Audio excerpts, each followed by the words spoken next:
Well, 6 people are being questioned after an apparent attempt to assassinate Venezuela's president with weaponized drones.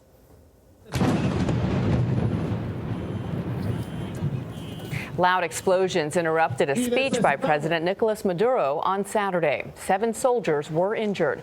Officials say the alleged attack was orchestrated using drones carrying bombs. Tony Dokoupil has a look at this emerging threat to national security in the U.S. and overseas. Tony, good morning. Good morning. You put your finger on it. This is not just a Venezuela thing. This is a global thing. This is an American thing as well.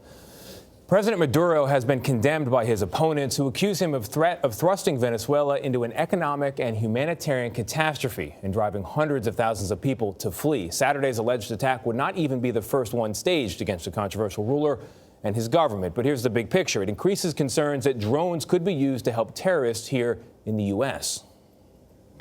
It has all the makings of a Hollywood film, a head of state dodging an assassination attempt from a drone. That's what Venezuelan President Nicolas Maduro says happened to him on Saturday. On stage, troops used ballistic shields to protect the president. Seconds later, state TV cameras showed soldiers scrambling in response to an apparent second explosion from another drone. A video posted to Twitter shows a drone exploding in midair. CBS News could not authenticate the video. President Maduro, who was unharmed, says the incident was an attack on my life. He blamed the Venezuelan far right in addition to the U.S. and Colombian governments. Both countries have denied any involvement. Drones in the hands of terrorists has been a growing concern among U.S. officials. Last year, the Washington Post reported ISIS used drones to attack U.S. Special Operations Forces in Syria. In joint testimony delivered to Congress in June, top Homeland Security officials called drones a serious, looming threat that the U.S. is currently unprepared to confront. Doesn't take much training and affixing some kind of explosive to a drone to fashion a crude weapon. Colin Clark specializes in terrorist insurgency for RAND Corporation, a nonprofit global policy think tank.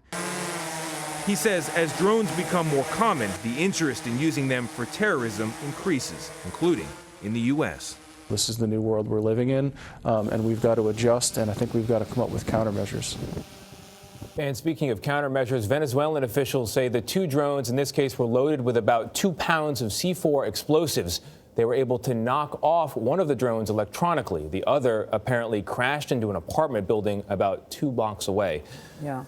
Scary scene. Yeah, how to deal with drones, opening up a whole new conversation. It's fascinating, Tony, to see how quickly they came out with those ballistic shields. Yeah, who knew they even had that technology? Yes. Yeah. I don't think you can get that at Radio Shack. We should note the country's going through an economic and humanitarian crisis. Very serious situation there. All right, Tony Dokoupil, always good to see you. Good to see you.